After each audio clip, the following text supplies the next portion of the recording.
Rasulullah SAW berhadapan dengan seorang pendeta Yahudi. Ini bukan Muslim, ini non-Muslim, Yahudi, pendeta pula. Tapi Rasulullah SAW sikap lemah lembutnya itu memang sudah built-in pada dirinya. Beliau tidak harus membuat-buat itu, tidak harus sengaja melakukan itu supaya mendapat simpati, tidak. Rasulullah suruh menambahkan 20 sa' kurma lagi sebagai ganti dari ketakutan dia saat engkau mengancamnya. Jadi, sebentar. Lalu ngapain tadi engkau lakukan perbuatanmu di hadapan Nabi tadi? Itu nggak pantas, tahu nggak?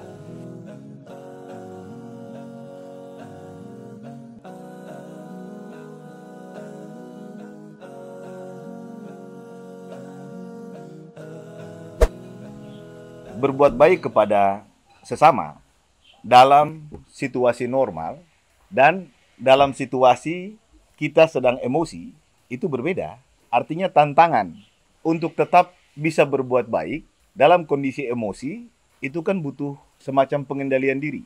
Artinya kalau kondisi kita normal, lalu kita berbuat baik itu tidak seberat kalau kita sedang emosi. Yang dahsyat adalah bila kita mampu tetap berbuat baik dalam segala situasi. Sedang tidak emosi kita tetap berbuat baik, dalam kondisi emosi pun ternyata kita tetap mampu berbuat baik. Ada kisah menarik yang terjadi pada zaman Nabi SAW tentang ini. Nah, ini kisah diceritakan oleh pelakunya sendiri. Seorang pendeta Yahudi yang bernama Zaid ibnu Sa'nah. Jadi, latar belakang cerita nih. Nanti kita coba dengar bagaimana Zaid bercerita. Tapi latar belakang ceritanya kurang lebih dalam pemahamannya sebagai seorang pendeta. Dia tahu betul bahwa informasi tentang Nabi itu sudah ada. Ya, dan dia baca itu, dia kaji itu, dia fahami itu, dan dia tahu bahwa semua tanda-tanda kenabian itu telah ada pada diri Rasulullah SAW. Ada dua yang menurut dia belum dia uji. Jadi ada dua tanda kenabian yang ia temukan pada kitab suci mereka yang belum ia uji pada diri Nabi SAW. Nah, ini yang memotivasi dia untuk melakukan beberapa pendekatan kepada Nabi sehingga terjadi cerita ini. Jadi dua tanda yang belum dia lihat itu kata dia sendiri ya. Nanti kita dengarkan bagaimana dia bercerita. Yang pertama kata dia yang belum dia lihat pada diri Nabi itu adalah yasbiqu hilmuhu jahlahu, bahwa Nabi yang akan datang yang dijelaskan dalam kitab suci mereka itu yasbiqu hilmuhu jahlah. Kelemah lembutannya, keramahannya itu mengalahkan, mendominasi atau mendahului emosinya saat ia dipancing emosi dengan sikap-sikap yang ngawur, sikap-sikap bodoh dan lain-lain. Jadi Nabi itu lebih dominan sifat ramahnya, sifat lembutnya, ya, walaupun ia diperlakukan dengan cara yang bodoh, dengan cara yang ngawur, dengan cara yang kurang patut, begitu, yang tidak pantas. Ciri yang kedua kata dia, wala yaziduhu syiddatul jahli alaihi illa hilma. Dan bila ada orang yang membuatnya semakin emosi dengan sikap ngawur yang berlebihan, jadi semakin orang ngawur, semakin orang memancing emosinya, la yaziduhu illa hilman, itu tidak membuatnya berubah sama sekali kecuali dia semakin lembut, semakin ramah dan semakin baik. Nah, dua sifat itu kata Zaid ibnu Sa'nah itu belum ia uji pada diri Nabi SAW. Jadi dia punya keinginan, ingin menguji nih. Dia mau uji apakah benar pada diri Rasulullah SAW itu dua sifat itu juga ada.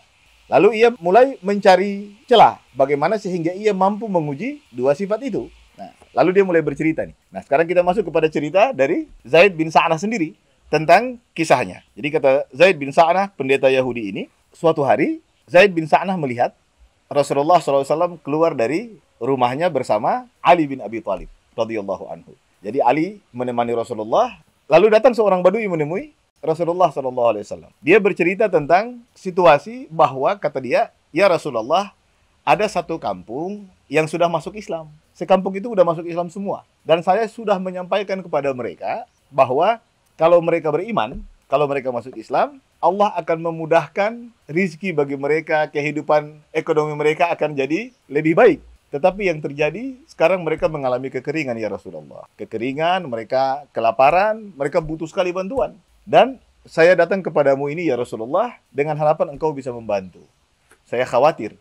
Kemarin mereka semua sudah masuk Islam dengan penuh keyakinan, lalu sekarang karena kondisi ekonomi, akhirnya mereka semua dengan terpaksa keluar dari Islam. Bila ada orang lain yang datang membantu, maka saya berharap mudah-mudahan engkau bisa membantu mereka ya Rasulullah Sallallahu Alaihi Wasallam. Lalu Rasulullah nengok ke sampingnya, yaitu kepada Imam Ali, seraya menanyakan. Jadi Imam Ali faham apa yang Rasulullah maksudkan. Jadi tengokan Rasulullah itu sudah dipahami oleh Imam Ali, mengandung pertanyaan tentang kita punya persediaan apa enggak untuk membantu situasi ini.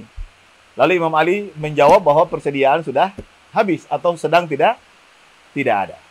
Ini cerita ini diceritakan oleh Zaid ibnu Sa'nah, pendeta Yahudi tadi, yang waktu itu sedang duduk tidak jauh dari situ. Begitu melihat situasi itu, dia merasakan ini kesempatan untuk melakukan apa yang dia rencanakan sebelumnya. Lalu datanglah dia kepada Nabi dan dia berkata, ya Muhammad. Dari cara panggil aja beda kan? Nah, karena dia memang adalah seorang pendeta Yahudi dan bukan sahabat. Sehingga dia memanggil Nabi dengan hanya menyebut namanya. Ya Muhammad, saya dengar cerita tadi dan saya ingin bantu. Bagaimana kalau engkau menjualkan kepadaku kurma dari kebun fulan? Jadi Zaid mau Rasulullah membayarnya dengan kurma dengan jumlah tertentu di waktu yang akan datang, waktunya sudah ditentukan juga, tapi Zaid minta dari kebun yang sudah Zaid sebut namanya. Jadi kebun A misalnya begitu. Lalu Rasulullah SAW menjawabnya bahwa beliau setuju, tapi tidak dengan menyebutkan kebun tertentu. Jadi Rasulullah ingin mengganti dengan jumlah yang sama di waktu yang sudah disepakati, tapi dari kebun yang tidak harus ditentukan. Yang penting Rasulullah mengganti dengan jumlah yang sudah disepakati berupa kurma pada waktu yang disepakati.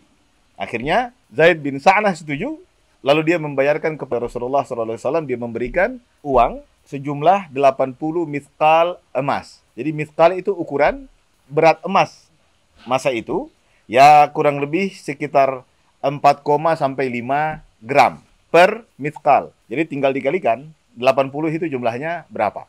Jadi seperti itu yang diberikan kepada Rasulullah SAW. Zaid si pendeta Yahudi ini melanjutkan ceritanya. Jadi kata dia, sebelum batas waktu yang sudah disepakati, di mana Nabi harus bayar di waktu itu, kurang lebih 2 atau 3 hari sebelumnya, Zaid si pendeta ini menceritakan bahwa dia melihat Rasulullah dan para sahabat itu sedang mengurusi jenazah seorang muslim dari kalangan Ansar. Nah, setelah itu Rasulullah duduk di antara para sahabatnya, beliau bersandar ke dinding, melihat itu, kata Zaid si pendeta Yahudi ini, dia datang ke Rasulullah SAW. Ingat, ini belum tiba waktunya, ya. Dia datang kepada Nabi. Dalam riwayat yang dia ceritakan sendiri, Zaid datang, kata dia, saya pegang bagian depan bajunya, ya, bagian depan di bawah leher, kemudian saya pegang dengan kasar, lalu saya juga melihatnya dengan pandangan yang tidak ramah, dan wajah saya juga beringas, biwajhin ghalidh, wajahnya beringas, lalu saya bicara kepada beliau. Kata Zaid, saya bilang, ala taqdini ya Muhammad haqqi, bukankah sudah tiba saatnya, hai Muhammad, agar engkau bayarkan hutangmu? Gitu ya. Lalu dia berkata lagi, jadi perhatikan, Zaid sengaja memang memancing emosi Nabi, karena ini tujuannya. Lalu dia berkata, fa wallahi innakum ya bani Abdul Muttalib qaumun mutlun. Kata Zaid, demi Allah, kalian ini keluarganya Abdul Muttalib ini. Abdul Muttalib kan adalah kakek Nabi SAW. Keluarga kalian ini, yang saya tahu kalian memang suka menunda membayar hutang. Begitu. Coba perhatikan bagaimana Zaid dengan sengaja dan berhasil sebenarnya memancing emosi Nabi. Dia datang belum pada waktunya. Kemudian dengan sikap yang sangat tidak ramah, dia pegang bagian depan baju Nabi, ya. Kemudian dia melihat Nabi dengan pandangan yang tidak nyaman, tidak hangat, dan dia memanggil Nabi dengan sebutan namanya langsung. Sementara sahabat tidak terbiasa dengan cara seperti itu. Karena para sahabat selalu memanggil Nabi dengan sebutan ya Rasulullah atau ya Nabi Allah. Tidak memanggil namanya langsung. Dan dia menyebut sifat yang tidak baik tentang keluarga Nabi. Bahwa keluarga Abdul Muttalib adalah keluarga yang suka menunda membayar hutang. Kurang lengkap apa coba? Untuk sekedar memancing emosi seseorang, ya. Dan dia melakukannya dengan sangat luar biasa. Zaid pasti menunggu nih. Apa reaksi Nabi? Sambil menunggu dia melihat Umar sudah bereaksi. Umar marah betul, ya. Umar ada di samping Nabi. Umar cepat sekali bereaksi, kelihatan pada sikap tubuhnya. Umar marah dan Umar tidak mampu menahan marahnya. Umar berkata, "Ya fulan." Umar juga tidak tahu siapa nama orang ini kan. Umar berkata, "Ya fulan, andai saya tidak khawatir melawan perintah Allah dan Rasulnya." Allah dan Rasulnya kan melarang nih membunuh, ya. Kalau saya tidak khawatir melawan perintah Allah dan Rasulnya, saya sudah tebas leher orang ini. Begitu. Jadi Umar marah sekali karena perlakuannya memang sangat tidak patut kepada Nabi SAW. Itu Umar. Sekarang kita lihat bagaimana Rasulullah SAW bersikap di tengah situasi yang sudah sangat memancing emosi beliau. Nah, kata Zaid sendiri, Rasulullah saat itu memandang wajah Umar fi sukun, dengan tenang. Rasulullah sama sekali tidak kelihatan terpancing marah. Justru Zaid sendiri mengatakan Rasulullah sangat tenang. Lalu Rasulullah berkata kepada Umar, apa kata beliau? "Ya Umar, ana wa huwa kunna ahwaju ila ghairi hadha." Lihat. Rasulullah dengan tenang berkata, "Wahai Umar, saya dan dia tidak butuh sikapmu ini. Untuk menyelesaikan masalah kami berdua ini, kami tidak butuh ancaman yang engkau sampaikan tadi." Ya. Justru Rasulullah menegur Umar. Lalu Rasulullah melanjutkan perkataannya kepada Umar, kata beliau, "Anta'murani bihusnil ada wa ta'murahu bihusnit tiba'ah." Dalam riwayat yang lain disebutkan bihusnit taqadhi. Jadi kata Nabi, kami butuh selain yang engkau lakukan ini, hai Umar. Bukan ini. Yang kami butuhkan adalah engkau mengingatkan saya untuk membayar hutangnya dan engkau mengingatkan dia untuk menagih hutangnya dengan cara yang lebih baik, lebih santun. Subhanallah. Coba lihat. Ini sudah dalam kondisi emosi. Beliau tidak sendiri loh. Tadi sudah kita sebutkan hal-hal yang memancing emosi. Beliau ini adalah pemimpin tertinggi di Madinah. Beliau sedang dikelilingi oleh orang-orang hebat, sahabat-sahabat beliau yang sangat patuh kepada perintahnya. Tapi beliau tidak marah. Beliau tidak terpancing emosinya. Justru beliau berkata kepada Umar bahwa kata beliau, saya dan dia, Zaid, itu tidak butuh yang dilakukan oleh Umar berupa ancaman. Umar mengancam Zaid. Itu tidak akan menyelesaikan masalah kami. Yang kami butuhkan saat ini justru kata Nabi, engkau wahai Umar mengingatkan saya untuk membayar hutang saya kepada Zaid dan mengingatkan Zaid untuk menagih hutangnya dengan cara yang baik. Masya Allah. Indah sekali kan? Lalu Rasulullah memerintahkan Umar, kata beliau, "Idhab bihi ya Umar, faqdihi haqqahu, wazidhu 20 sa'an min tamrin, makana ma ru'tah." Jadi kata Nabi SAW, wahai Umar, pergilah, bawa Zaid dan bayarkan hutangnya. Jadi Rasulullah sama sekali tidak terpengaruh, sama sekali tidak emosi. Beliau dengan tenang melanjutkan perkataannya kepada Umar agar Umar pergi dengan Zaid lalu membayarkan hutangnya, menyelesaikan hutangnya. Dan kata beliau SAW, wazidhu 20 sa'an min tamrin, tambahkan. Jadi hutang sudah dibayar, kata Nabi tambahin lagi 20 sa' kurma. Sa' itu ukuran dulu. Jadi satu sa' itu kurang lebih sekitar 2,5 sampai 3 kilo, ya. Kalau kita bandingkan dengan ukuran kilo, Rasulullah suruh menambahkan 20 sa' kurma lagi sebagai ganti dari ketakutan dia saat engkau mengancamnya. Jadi Rasulullah suruh menambahkan 20 sa' sebagai ganti dari rasa takut yang dirasakan oleh Zaid tadi saat engkau mengancam untuk membunuhnya tadi. Masya Allah. Jadi Umar akhirnya ya udah, itu perintah Nabi. Ya, perintah Nabi langsung dilaksanakan oleh Umar. Umar mengajak Zaid, si pendeta Yahudi tadi ini, untuk menyelesaikan hutangnya. Umar pergi sama dia, Umar bayar hutangnya, kemudian setelah membayar hutangnya, lunas, sesuai dengan yang disepakati bersama Nabi, Umar tambahkan lagi apa yang Nabi perintahkan. 20 sa' kurma. Zaid nanya, ya Umar, ini tambahan buat apa? Bisa saja tadi Zaid nggak nangkep tuh. Ya, dia nanya lagi kepada Umar, 20 sa' ini tambahan apaan? Lalu kata Umar, tadi Nabi suruh saya tambahin ini untuk mengganti rasa takut yang mungkin saja ada padamu saat aku mengancammu tadi. Lalu Zaid bertanya kepada Umar. Kata Zaid, ata'rifuni? Apakah engkau mengenalku, hai Umar? Umar menjawab, la. Faman anta? Saya tidak kenal. Engkau siapa? Zaid menjawab, ana Zaid bin Sa'nah. Saya adalah Zaid bin Sa'nah. Umar nanya lagi, al-habr? Apakah engkau Zaid pendeta itu? Pendeta Yahudi? Zaid mengatakan, na'am. Benar, saya adalah si pendeta Yahudi. Rupanya Umar kenal. Umar tahu tentang seseorang yang bernama Zaid bin Sa'nah yang adalah pendeta Yahudi. Lalu Umar nanya, kata Umar, lalu ngapain tadi engkau lakukan perbuatanmu di hadapan Nabi tadi? Itu nggak pantas, tahu nggak? Artinya Umar ingin menyampaikan kepadanya, kamu mesti mengerti kenapa saya sangat emosi tadi. Yang kamu lakukan itu tidak pantas. Lalu Zaid bercerita. Zaid ceritalah tentang rencana dia dari awal. Ya, kata Zaid, wahai Umar, saya sudah mengetahui tanda-tanda kenabian Muhammad sallallahu alaihi wasallam.